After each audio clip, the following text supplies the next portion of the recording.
ಬಂತು ಬಂತು ಸುಗ್ಗಿ, ಬಂತು ಬಂತು ಸುಗ್ಗಿ, ರೈತರ ಮನಗಳು ಕುಣಿ ಕುಣಿದಾಡಿತು ಹಿಗ್ಗಿ ಹಿಗ್ಗಿ ಹಿಗ್ಗಿ. ರೈತರ ಮನಗಳು ಕುಣಿ ಕುಣಿದಾಡಿತು ಹಿಗ್ಗಿ ಹಿಗ್ಗಿ ಹಿಗ್ಗಿ. ಬಂತು ಬಂತು ಸುಗ್ಗಿ, ಬಂತು ಬಂತು ಸುಗ್ಗಿ, ಬೆವರಿನ ಹನಿಗಳು ಬೆಳೆಯಾಗಿ ಬಂತಲ್ಲ ಬಂತಲ್ಲ. ದುಡಿಮೆಯ ದೇವರು ಕಡಿಮೆಯ ಮಾಡಿಲ್ಲ ಮಾಡಿಲ್ಲ.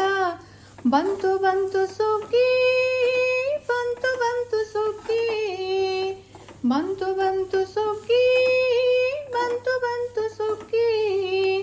ರೈತರ ಮನಗಳು ಕುಣಿ ಕುಣಿದಾಡಿತು ಹಿಗ್ಗಿ ಹಿಗ್ಗಿ ಹಿಗ್ಗಿ. ರೈತರ ಮನಗಳು ಕುಣಿ ಕುಣಿದಾಡಿತು ಹಿಗ್ಗಿ ಹಿಗ್ಗಿ ಹಿಗ್ಗಿ. ಹಾಡಿನಲ್ಲೇ ಗೊತ್ತಾಗಿರ್ಬೇಕಲ್ಲ ನಿಮಗೆ, ಇವತ್ತು ಮಕರ ಸಂಕ್ರಾಂತಿ ಹಬ್ಬ. ನಾಡಿನ ಸಮಸ್ತ ಜನತೆಗೆ ಮಕರ ಸಂಕ್ರಾಂತಿಯ ಹಾರ್ದಿಕ ಶುಭಾಶಯಗಳು. ಮಕರ ಸಂಕ್ರಾಂತಿ ಅಂದ್ರೇನೆ ಸುಗ್ಗಿ ಹಬ್ಬ. ಸೂರ್ಯನು ಇವತ್ತಿಂದ ಮಕರ ರಾಶಿಯನ್ನ ಪ್ರವೇಶ ಮಾಡ್ತಾನೆ, ಅದರಿಂದ ಇದನ್ನ ಮಕರ ಸಂಕ್ರಾಂತಿ ಅಂತ ಹೇಳಲಾಗ್ತದೆ ಅಂತ ಹೇಳ್ತಾರೆ.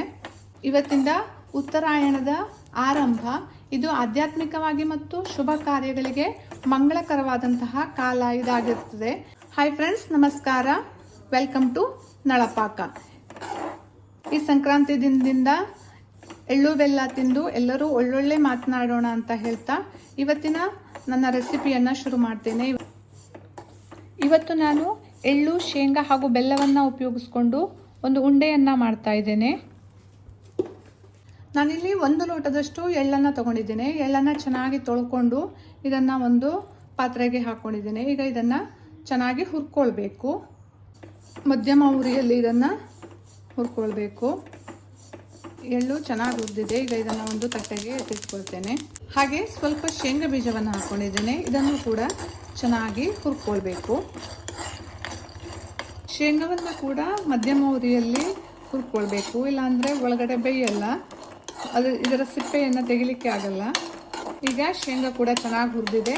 ಈಗ ಇದನ್ನು ಸಹ ಒಂದು ತಟ್ಟೆಗೆ ಎತ್ತಿಟ್ಕೊಳ್ತೇನೆ. ಇದಕ್ಕೊಂದು ಪಾಕವನ್ನು ಮಾಡ್ಕೊಳ್ಬೇಕು.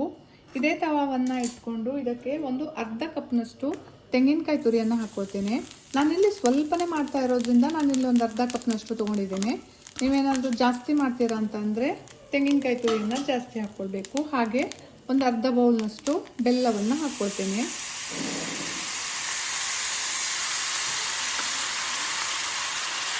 ಇದನ್ನು ಈಗ ಚೆನ್ನಾಗಿ ಮಿಕ್ಸ್ ಮಾಡಿ ಇದು ಪಾಕ ಬರಬೇಕು. ಈಗ ಒಂದು ಮಿಕ್ಸಿ ಜಾರಿಗೆ ಈ ಹುರಿದಿಟ್ಕೊಂಡಿರುವಂತಹ ಎಳ್ಳನ್ನು ಹಾಕ್ಕೊಂಡು ಪೌಡ್ರ್ ಮಾಡ್ಕೊಳ್ತೇನೆ. ತುಂಬ ಪೌಡ್ರ್ ಬೇಡ, ಸ್ವಲ್ಪ ತರಿ ತರಿಯಾಗಿದ್ದರೂ ನಡೆಯುತ್ತೆ. ಸ್ವಲ್ಪ ಎಳ್ಳನ್ನು ಹಾಗೆ ಇಟ್ಕೊಳ್ತೇನೆ. ಇದನ್ನು ಆಮೇಲೆ ಸೇರಿಸ್ಕೊಂಡ್ರೆ ಆಯಿತು. ನೋಡಿ, ಎಳ್ಳು ಇಷ್ಟು ಪುಡಿ ಆದರೆ ಸಾಕು. ಇದನ್ನು ಈಗ ಒಂದು ಪಾತ್ರೆಗೆ ಹಾಕ್ಕೊಳ್ತೇನೆ. ಈಗ ಹುರಿದಿಟ್ಕೊಂಡಿದ್ವಲ್ಲ ಈ ಶೇಂಗಾವನ್ನು ಸ್ವಲ್ಪ ಹೀಗೆ ಕೈಯಿಂದ ಮಾಡಿ ಇದರ ಸಿಪ್ಪೆಯನ್ನು ತೆಕ್ಕೊಳ್ಬೇಕು. ನೋಡಿ, ಹೀಗೆ ಮಾಡಿದರೆ ಇದರ ಸಿಪ್ಪೆ ಬಿಟ್ಕೊಳ್ಳುತ್ತೆ. ಈ ರೀತಿಯಾಗಿ ಇದರ ಸಿಪ್ಪೆಯನ್ನೆಲ್ಲ ತೆಕ್ಕೊಳ್ಬೇಕು. ನೋಡಿ, ಶೇಂಗಾವನ್ನು ಚೆನ್ನಾಗಿ ಕ್ಲೀನಾಗಿ ಇದರ ಸಿಪ್ಪೆಯನ್ನು ತೆಕ್ಕೊಂಡಿದ್ದೇನೆ.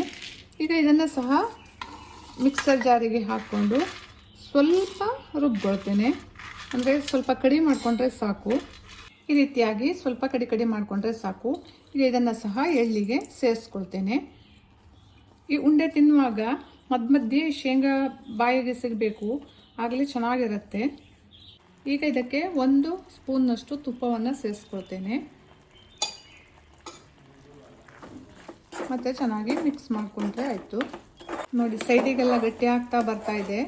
ಸ್ವಲ್ಪ ಗಟ್ಟಿ ಆದಮೇಲೆ ಇದನ್ನು ಪುಡಿ ಮಾಡ್ಕೊಂಡಿರೋದಕ್ಕೆ ಸೇರಿಸ್ಕೊಳ್ಬೇಕು.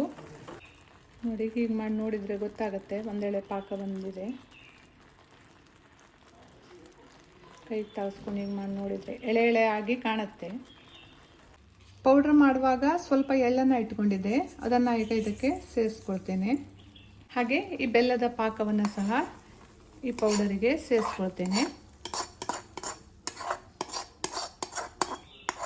ಮತ್ತು ಇದನ್ನು ಈಗ ಚೆನ್ನಾಗಿ ಮಿಕ್ಸ್ ಮಾಡ್ಕೊಳ್ಬೇಕು. ಘಮ ಘಮ ಅಂತ ಪರಿಮಳ ಬರ್ತಾ ಇದೆ. ಎಳ್ಳು ತುಂಬ ಪರಿಮಳ ಇರುತ್ತೆ ಹುರಿದಾಗ. ಸರಿಯಾಗಿ ಈ ರೀತಿಯಾಗಿ ಇದನ್ನು ಮಿಕ್ಸ್ ಮಾಡಿಕೊಳ್ಬೇಕು. ಚೆನ್ನಾಗಿ ಮಿಕ್ಸ್ ಮಾಡಿಕೊಂಡು ಕೈಗೆ ಒಂದು ಸ್ವಲ್ಪ ತುಪ್ಪವನ್ನು ಹೀಗೆ ಸವರ್ಕೊಂಡು ಇದನ್ನು ಚಿಕ್ಕ ಚಿಕ್ಕ ಉಂಡೆಗಳನ್ನಾಗಿ ಮಾಡಿಕೊಳ್ಬೇಕು. ನಿಮಗೆ ಯಾವ ಸೈಜಲ್ಲಿ ಬೇಕೋ ಆ ಸೈಜಲ್ಲಿ ಉಂಡೆಗಳನ್ನಾಗಿ ಮಾಡಿಕೊಂಡ್ರೆ ಆಯಿತು. ಇದೇ ರೀತಿಯಾಗಿ ನಾನು ಎಲ್ಲ ಉಂಡೆಗಳನ್ನು ಮಾಡಿಕೊಳ್ತೇನೆ. ಸಂಕ್ರಾಂತಿ ಹಬ್ಬದ ಸ್ಪೆಷಲ್ ಎಳ್ಳುಂಡೆ ರೆಡಿ ಆಯಿತು. ನನ್ನ ಈ ವಿಡಿಯೋ ಇಷ್ಟ ಆದರೆ ಲೈಕ್ ಮಾಡಿ, ಶೇರ್ ಮಾಡಿ, ಕಮೆಂಟ್ ಮಾಡಿ ಹಾಗೂ ಸಬ್ಸ್ಕ್ರೈಬ್ ಮಾಡಿ. ಮತ್ತೊಮ್ಮೆ ಎಲ್ಲರಿಗೂ ಸಂಕ್ರಾಂತಿ ಹಬ್ಬದ ಹಾರ್ದಿಕ ಶುಭಾಶಯಗಳು. Thank you.